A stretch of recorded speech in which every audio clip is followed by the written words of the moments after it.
Hello， 大家好，我是小卷呢。我们现在人在2024鸿海科技日的现场，刚刚他们才结束了这个开幕的一个仪式跟一些座谈。那现在呢，我们来带大家来看这次他们到底展出了什么新的电动车。当然，你可以一进来的时候会发现，一字排开的就是他们从2021年到现在所发表的各款电动车哦。那在这边呢，你可以看到是目前台湾市场销售表现最好的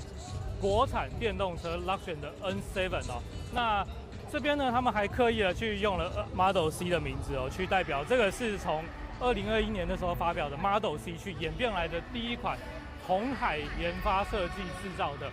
纯电动车哦。但我觉得重点应该会是这一款哦，这个特别的专属灰色的这一款车呢，是预计才从10月初开始展开预售的 N7 的长程版 Long Range 车型。这个车色啊是 Long Range 车型专属的哦。你一般呢在展示间是一般的 N7 是选不到这个颜色的。那它最大的卖点呢是它的续航里程增加了，可以让你有更好的实用性跟更好的机能。听说啊，现在目前累积的接单数呢，应该有近1000张啊，而且也有不少原本 N7 的车主去转单变成了 Long Range 版本哦。那它的内装设计基本上跟你现在看到的 N7 是一样的，但是它最主要是电池的续航力增加，那它的容量增加，可以让你跑得比较远。那它一样有5人座版本，然后也会有纯粹版啊、亮点版不同的配备等级哦。你看它也有电动尾门，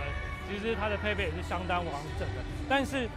除了目前台湾现在在销售的 N7 之外呢 ，Model C 即将要有北美版的兄弟哦，就是这一台车。你可以看到，其实他们在车尾的设计，基本上你可以远远的看一下是差不多的。然后有这种光带式的尾灯啊，然后里面有很漂亮的立体灯组，还有有点像是 Range Rover 的这个尾灯设计，可是他们在车头上面是相当的不一样哦。来，摄影大哥辛苦一点点，我们往车头前面去啊。那我们从这边先来看好了。你可以看到呢，它在方向盘的设计跟台湾现在销售的 N7 是不一样的。那另外在中央萤幕哦，等一下可以对比一下目前销售的 N7跟它。在北美版的 Model C 上面，它把萤幕往上移了，变得比较有悬浮式的感觉，而且下面你可以看到它多了一排的实体按键，然后杯架的位置也不一样哦。台湾的 N7 呢是位在比较下面的地方，可是北美版的你看它往上拉了，还有一个中央回手。好，北美版你可以看到哦，它的中央扶手往上拉了，而且把杯架设计在上面，其实很像美国人他们喜欢喝大杯饮料，他直接拿起来就可以喝。然后另外就是把萤幕往上移，可以让你在萤幕的这个可读性上面会更好一点，就是你在行驶途中观看萤幕上面的资讯会更便利一些。然后还有专属的方向盘设计，所以在内装里面你可以看到，国产的 N7跟美规版的 Model B 是相当Model C 是相当不一样。另外一个很大的不一样就是它的车头设计了。你可以看到在美规版的 Model C 上面啊，用上了接近 Model B 的这个车头设计哦，头灯啊，贯穿式的灯带，然后这个 S 大的设计，然后旁边侧边也有垂直的导流口。你可以看到，我们往后退一下看一下 N7 就会知道它有什么不一样了。来，要把它围起来。你看，我们来对比一下哦，在台湾版的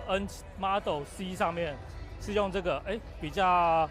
细窄的这个头灯设计啊，然后配备这个中间是一个镜面黑色的饰板，然后旁边也是比较小的这个垂直导流口。那它呢是一个比较不一样的一个外观造型的，因为旁边也有美规车型它会有的反光标，所以你可以看到，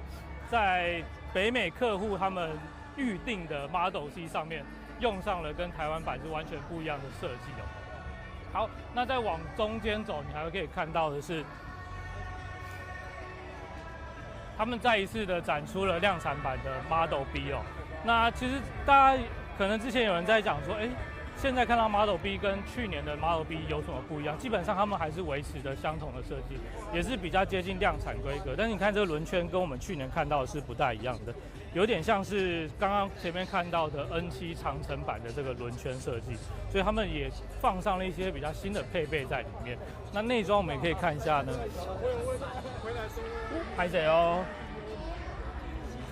其实它的中央扶手就可以看到，它跟美规的 Model C 是接近的，它们都是往上提上来的中央扶手，而且它维持了原本的这个悬浮式中央萤幕设计，下面也有实体的按键。我相信这样的配置呢，应该是在吸取很多电动车消费者，尤其是现在触控萤幕越来越多之后，消费者的回馈，它可以兼顾你在内装的科技感啊，还有你在操作上面的一些便利性。那再往右边来看呢，往左边来看，有一台就是这几年还是比较可惜的一台车啊，就是 Model 1。就算这次还是展出来了，这个是郭董很喜欢的一台车哦，因为它是瞄准的是一个大型的豪华房车市场，然后呢，它有很奢华的内在跟比较宽敞的舒适空间。但现在这个车格比较可惜的是，它的市场的反应度跟接受度没有那么好，所以从21年它这台原型车发表到现在，暂时呢还是没有客户去采购这台车。然后你有没有发现这边有个 Pininfarina 的 logo？ 其实你可以看到从 Model 1到 Model B， 甚至我们等一下会看到的 Model U 还有 Model D 呢，都是 Pininfarina 设计工作室来做的一个操刀设计哦，让有一个比较国际知名的一个设计工作室去帮鸿海的电动车去做一些比较精致的外观跟内装的设计。然后那边远远你有没有看到那台就是陈和王大哥他今年去征战亚洲跨国拉力的赛车哦，而且是第一次亚洲跨国拉力有电动车去参加，他也拿下了电动车组的冠军。那这台车它基本上是用市售版的 N7 去做一个调整。那你可以看到它的悬吊已经完全的不一样了，然后电池也拉到了车身比较上面的地方，放在后座的地方。但是你以往会觉得说，那参加拉力是不是都要4驱的车型？没有哦，这台还是2驱单马达2驱的动力哦。你可以看到说，这样的改装跟升级之后，可以去应付亚洲跨国拉力这种严苛的赛事，也证明了，鸿华他们在设计电动车，还有纳智捷他们在造车工艺上，可以去应付这样的严苛设计。好，那看完了这些车，我们来去看这一次科技日它的真正发表的全新车款哦。那这2款车呢，分别会是依照他们过往的惯例，都会有一款是乘用车，然后一款是商用车。那在乘用车上面，这一次发表的是 Model D。Model D 它代表是一个全新的级距，那它也是一个使用全新平台去打造的一个更大尺寸的电动车。它车长有超过5米，那轴距也超过了3米。那我们在走过去的路程，也可以顺便看一下这些已经发表的车款，他们的一些造型设计，在车尾上面，你可以看到他们都用了很科技感的一些灯组去做一些车尾的设计语言的勾勒哦，所以你在晚上看的时候，也会觉得这些车其实蛮漂亮的。但我觉得稍微可惜的是，目前虽然说他们说美规的 Model C 预计会在2025年左右去进入美规市场，可是它目前还没有公布到底是谁采购这样的车。那这里你还可以看到去年跟前年发表的2款电动商用车，一个是 Model V 的电动皮卡，还有一个 Model N 的厢式货车哦。那这个车子目前也还没有比较确切的上市计划。这个是锁定5吨等级的商用车，其实非常适合台湾的市区物流配送。这就是我们以前讲的3吨半的这个级距大小的车款哦。那里面有很高的这个空间啊，还有贯通式的这个车舱设计。不过，如果它在台湾上是贯通式的这个车设计，对于认证来说会是一个比较大的问题。可是你可以看到它的空间啊，其实蛮适合拿来打造成一台露营车的齁。好，那我们就继续往里面走喽。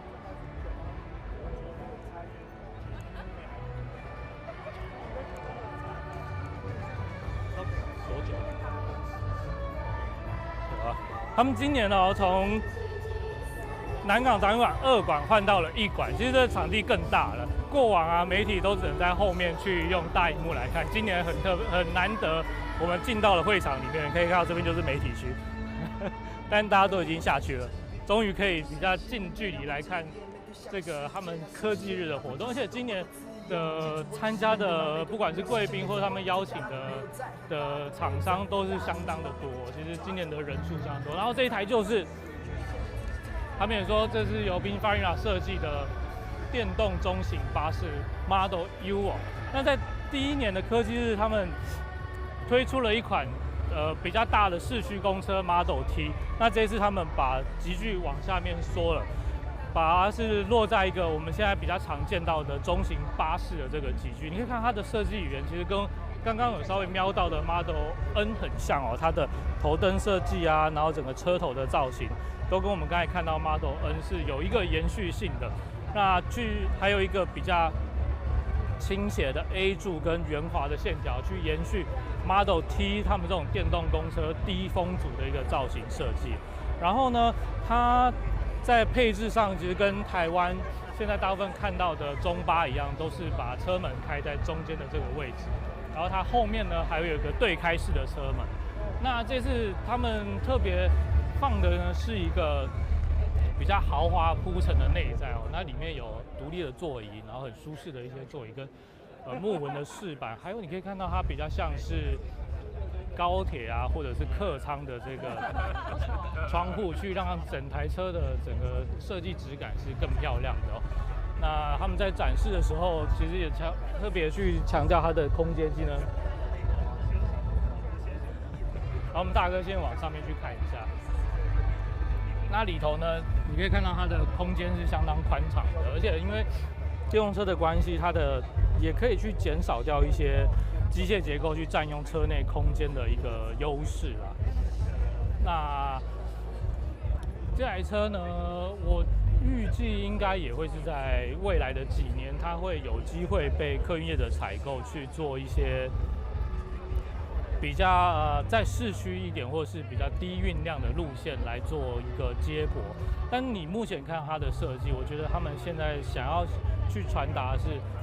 他们的商用车，尤其是中型巴士这个级距，不只是可以去进攻到客运市场，那甚至也可以做保姆车的一个功用。因为你可以看到它里面的内装跟氛围灯其实相当的豪华，而且每个位置都有挂钩，然后头枕呢还有一个靠垫，可以让你坐在上面更舒适。那另外它每个位置你可以看到它都有配备3.4的安全带，因为现在呢，其实对于安全法规越来越要求的时候，每个位置都配备3.4安全带，对于里面的乘客来说是更加安全。而且它在中间的地方它的内装设计其实跟我们刚才看到 Model B 有点像，就是它有2块大的萤幕去做数位仪表板啊，跟中央的这个触控萤幕的操作，再让这个驾驶呢也有一个比较科技的氛围，而且它还像飞机一样哦，它把灯光的空调的面板放在中间的地方，所以它整个内装我觉得是有一些机舱设计的概念在里面，让这台车的豪华质感更凸显出来哦。所以这个车啊，他们强调是除了那个一般客运用之外，还有接驳使用之外，它也可以做更多不一样的一些延伸。我们也提供了比较多元的一些内装的套件，去让未来的客户去做一些采购。那另外一个呢，就是这一次他们在预告的时候就已经吸引大家目光的 Model D 啦。那时候我们在猜这台车到底是 SUV 还是一个 MPV 的设定。那实测亮相之后，你会发现它应该是一款结合了 SUV 的车格的豪华 MPV 哦。你可以看它在离地高度上面是接近底盘离地高度是接近 SUV 的都会 SUV 的设定。那它下缘也用了一些黑色的黑色的装饰，去让它有一种越野车的这种视觉感受。但是它整个车格你可以看到，超过5米的车长，还有3米的轴距，所带来的是个非常豪华的一个空间感跟宽敞感哦。那它也采用了对开式的车门。那这个我们一开始在它的预告的设计手稿就发现了，他们在车门设计上是采用的是对开式的。那里头呢，其实跟这几年我们在比如说中国的车展啊，或者是台湾现在很热销的阿尔法呢跟 LM 看到的座舱配置是很像的，它中间采用了2个独立的舰长席座椅，然后他们特别使用这种白色的内装，还有木纹的饰板跟柔和的氛围灯，还有上面也有一些间接照明，去让这台车的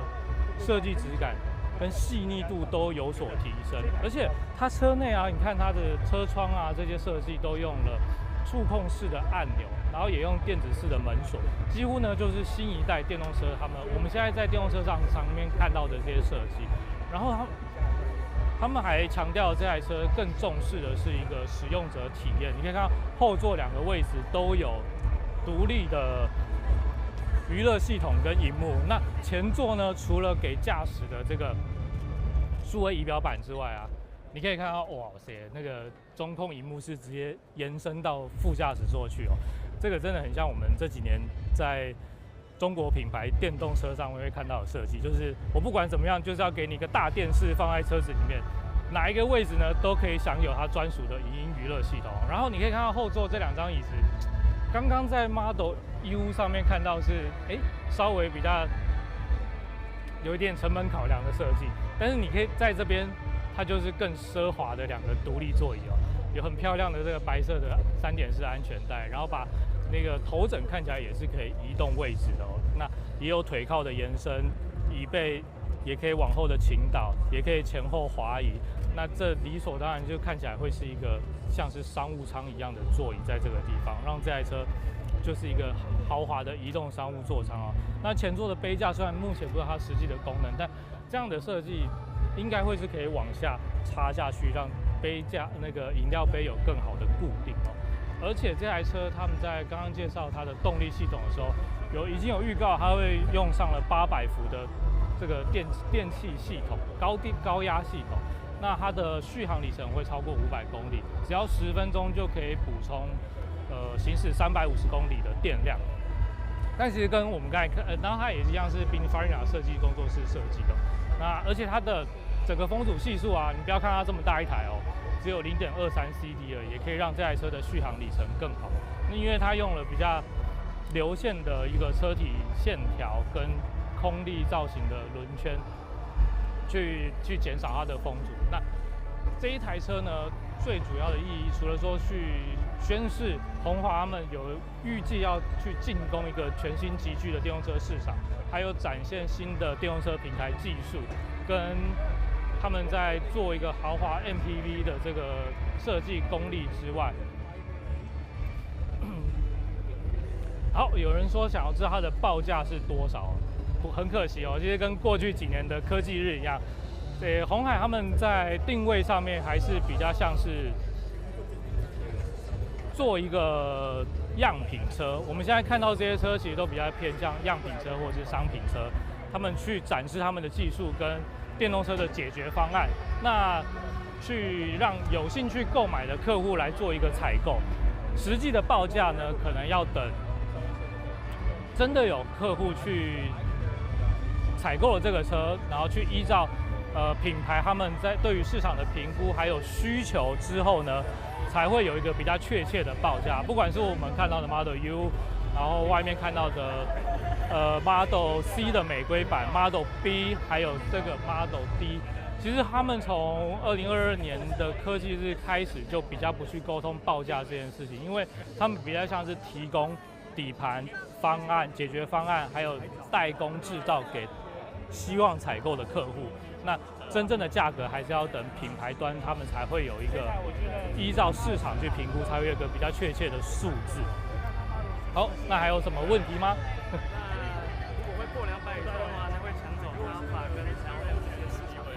如果会破200以上，我觉得它当然是有机会去进攻这个豪华 MPV 的市场，尤其是其实这几年我们看到 LM 跟阿法在亚洲市场的热销，还有比如说像是 Volvo 的 EM90 在中国市场也是相当有好评。然后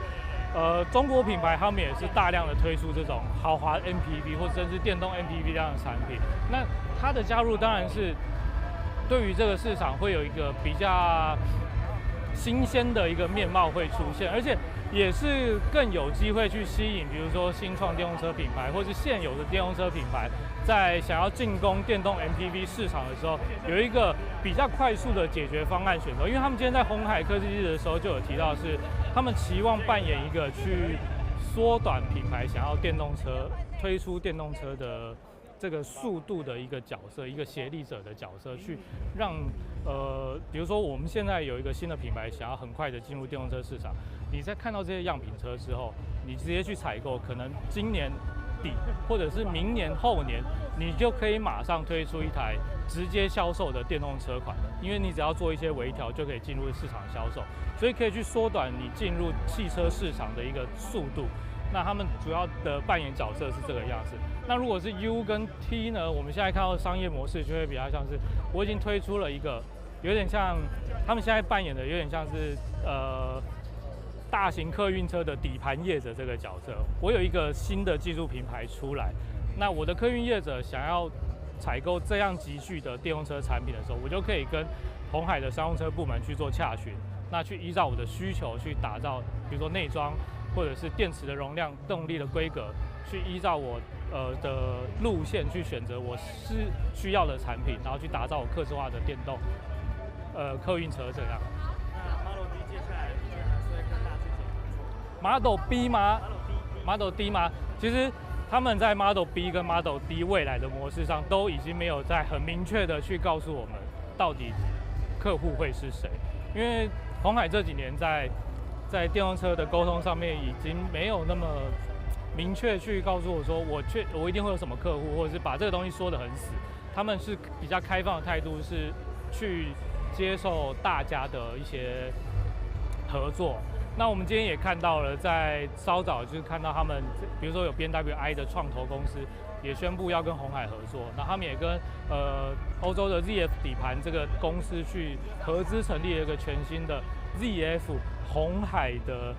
模组底盘模组这个全新的公司，但是他们说这个名字太长了，可能要再做一些调整，所以他们也开始有一些不同的合作伙伴跟一个比较新的商业模式去出现了。那当然现在市场上已经传出说，像是 Model B 有可能会变成那之前 N5 在今年年底左右会有一些消息出来，但我们在稍早之前跟鸿海的一些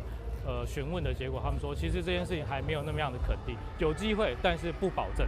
对，那 Model D 当然现在还没有比较确切的客户出现。那如果纳智捷想要用这样的产品去，比如说填补 M7 在离开市场之后，再度回到这个 MPV 市场，我觉得是有机会的，而且也是一个蛮有可能的一个新产品哦。因为其实现在国产 MPV 市场现在 costing 处在一个就是产能被受限的状况之下，那如果纳智捷可以借由这块全新的底盘去重新回到 MPV 市场，我觉得会对他们的产品线的扩充啊，跟市场的扩充是都有机会的，我们也乐见其成。那今天看得到 Model B 的试售版 ，Model B 的试售版，就我们刚才已经看到2款了，就在外面快速带大家看过。我们有看到有一个新的轮圈式样的版本，然后一个是去年我们看到样子，绿色那一台呢就比较接近是另外一个配备铺陈的样子，所以这两台车也是一个比较接近市售规格的样车，然后甚至比尼法利亚拿去车展展出的那台白色的车子，刚刚也可以在 Model V 的旁边有看到，所以今天有看到3个不同规格的 Model B 在现场展出，然后还有 Model V， 嘿 ，Model D 的后车厢，但是他们现在围起来呢。对啊，我们可以问一下他们现场的人，其实这台车可以开后车厢吗？现在基于安全考量，我们后厢是把它关闭。OK， 那它的容量大概是多少？后厢容量？这个我没有记得，这个后面的信誉卡稍微发出来。好，谢谢。好，那刚才其实虽然他们这次说基于安全的考量，这一次尾箱是不给开的，但刚才在他们的简报里面有说，它的行李箱容积可以有到超过1000公升啊，所以它是一个可以兼顾你前面乘坐舒适度，然后还有行李箱载运空间的一个大型的 MPV 产品哦。然后你可以看到离地高度比较高，它也可以带你去做一些露营啊，或者是这种低度越野、轻度越野的路面穿梭去使用。好，我们让大家再看一下，就是 Model D 的全新设计哦，因为这个也是鸿华他们未来电动车的新一代电动车的全新设计语言跟新的一个概念的展示，所以可以看到他们的设计风格应该会在未来会有一个小小的转变，而且我们在这台车上也可以看到一些延续之前的设计，比如说车头前舱也有 S 大的这个气流的通道，然后在后照镜的样式上啊，有没有觉得有点熟悉？其实很像 BMW M 款的那个空力后视镜，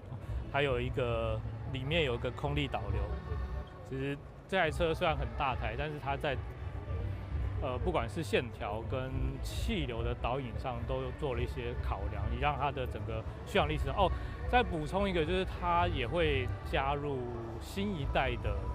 ADAS 辅助系统，它可以去监控驾驶的生理状态，然后去让这台车更平安而且顺畅的帮驾驶还有乘客从 A 点移动到 B 点。让你的旅程更舒适，因为你看它里面放了这么多块的萤幕，就是希望你去更舒适、更惬意的享受从 A 到 B 的一个移动过程。好了，那以上就是我们这一次在鸿海科技日现场为大家做的一些很快速的介绍啦。然后今年的鸿海科技日呢，不只是有今天哦，它的特展是从今天到明天。都可以来这边看，那你也可以来现场登记说，网络上或者来现场登记说，你要报名参观他们的特展，所以把握这2天机会，赶快来看一下。如果你对鸿海新一代的技术实力，还有他们对于永续 AI 这些东西，还有智慧城市的概念都有兴趣的话，不妨趁这2天赶快来看一下哦。